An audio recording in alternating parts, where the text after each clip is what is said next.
Pitié les gars, pitié, ne me faites pas honte. Mais par pitié, je vous l'implore les gars. Le Real Madrid va jouer quasiment le match le plus important de la saison là demain.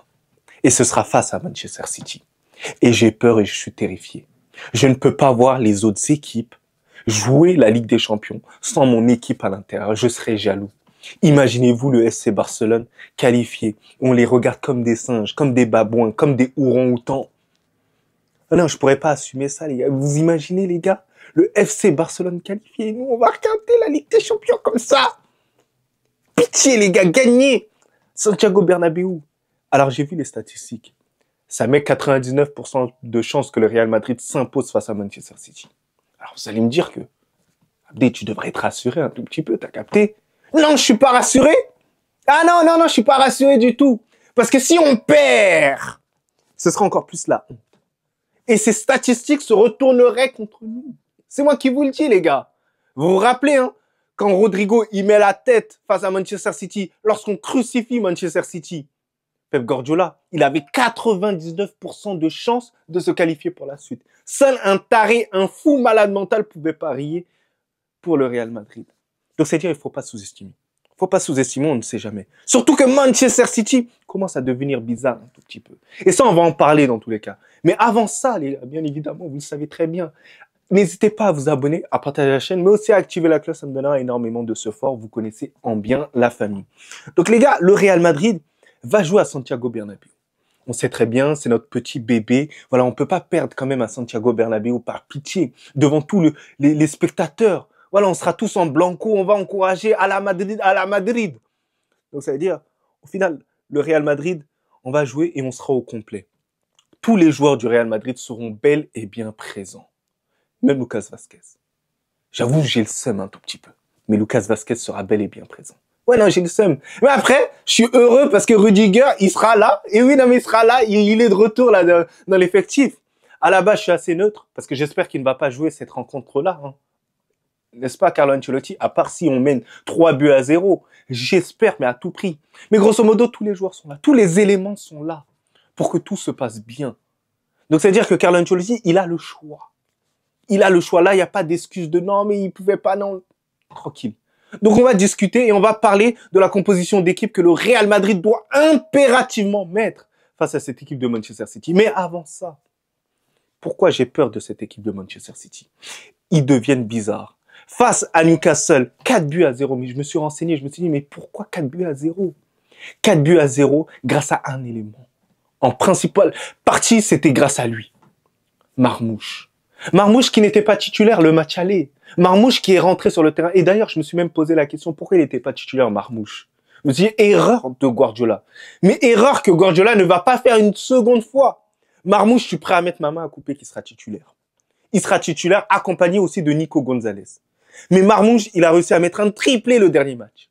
Il était à l'aise, il a ramené cette vitesse. Il était méchant, percutant, bon techniquement. Il peut éliminer 2 joueurs à l'arrêt. Il a une belle frappe. C'est l'avenir, tout simplement. Donc, je pense que De Bruyne sera sur le banc et que Marmouche sera là.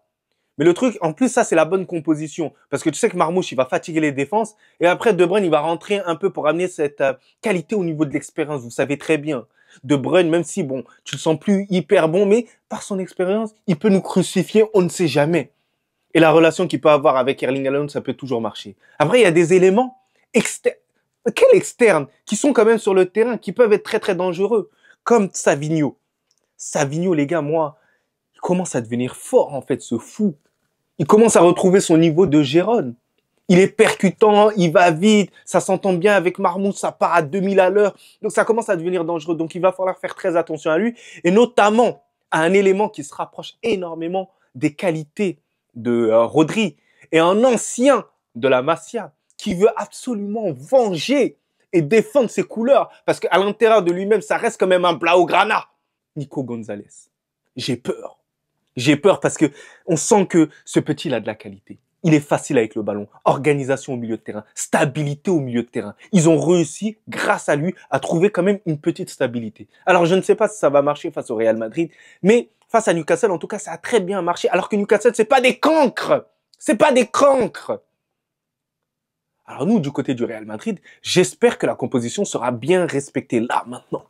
Donc la composition d'équipe, moi, je vais être clair, net et précis. Vu qu'on a tous les éléments là maintenant. Je souhaite que Thibaut Courtois soit dans les cases, ça n'en fait aucun doute. Et je souhaite que la charnière centrale soit respectée. Alors certes, Tchouaméni fait des belles prestations, il n'y a pas de souci. Mais j'espère qu'il y aura Asensio et Rudiger. Même si je pense que ce sera Rudiger et Tchouaméni, vous allez le voir. Quitte à mettre Asensio à droite. Mais ce qui va se passer, moi, je vais vous dire, hein, ce que Carlo Ancelotti va faire, moi, je vous dis, il va mettre Rudiger et Tchouaméni et il va mettre Asensio à droite. Parce que j'ai entendu d'ailleurs des rumeurs sur ce point-là. Il va mettre Mendy à gauche parce que c'est un joueur plus défensif, tout ça. Mais même si moi, j'aurais pas fait forcément ce choix-là, j'aurais mis plus Valverde sur la droite plutôt que Asensio. Asensio, je l'aurais mis en charnière centrale. Peut-être Tchouaméni, quitte à le mettre en tant que numéro 6, mais je le mettrais pas en charnière centrale. En tant que numéro 6, en tant que numéro 8, moi, je vous cache pas que si Valverde ne joue pas en tant que latéral droit, on est obligé de le mettre en tant que numéro 8 dans tous les cas. C'est un titulaire indiscutable, ça ne bouge pas. Et par la suite, Bellingham qui est titulaire dans tous les cas indiscutable, vous le savez très bien. Et juste devant, voilà, ça ne changera pas. Carlo Ancelotti ne changera pas tout ça. Rodrigo, Mbappé et Vinicius. Et je sens que sur ce match-là, ces trois vont faire la différence, mais de manière admirable. Et ce sera là qu'on va les attendre. C'est le match qui va être le plus important pour les trois de devant. C'est le match qui va déterminer leur saison. S'ils ratent ce match-là, je sens que le public ne va pas les pardonner aussi facilement que ça. Parce que si on est éliminé en barrage, bah, ce serait une catastrophe. Ça va commencer à se poser des questions sur leur compatibilité et tout. Donc le Real Madrid a tout intérêt de remporter tout ça. Parce qu'en championnat, je vous cache pas qu'on est en difficulté, par exemple. En championnat, ça titube. Le match aller face à Manchester City, en termes de jeu, bah, sincèrement, je l'ai pas trouvé ouf, les gars. Nous, le Real Madrid, on devrait faire mieux quand même contre une équipe en difficulté comme Manchester City. On devrait quand même montrer beaucoup plus d'envie. Donc moi, ce que j'attends sur ce match-là, c'est plus d'abnégation, plus de pressing, plus d'envie. Alors moi, je vais vous parler très français. Le résultat du match, comme je vous l'ai dit, le match aller, j'avais entièrement raison sur ça. Je vous avais dit, hein, le Real Madrid va s'imposer 3-2, vous en faites pas, ça va aller, tranquille. Mais sur ce match-là, je pense que le Real Madrid va quand même s'imposer. Allez, je veux mettre un petit 3-1 pour le Real Madrid à Santiago Bernabéu. Vous allez m'en dire peut-être des nouvelles, mais je sens qu'il y aura ce petit score-là dans tout ça. Donc les gars, n'hésitez pas à me dire aussi vos pronostics parce que j'ai envie de les savoir. J'ai envie de voir qui va voilà, dire le score exact, tout ça. Je peux même vous mettre les buteurs, il n'y a pas de souci. Je vais un peu me mouiller aussi. Je pense que Rodrigo va marquer et il y aura un doublé de Kylian Mbappé.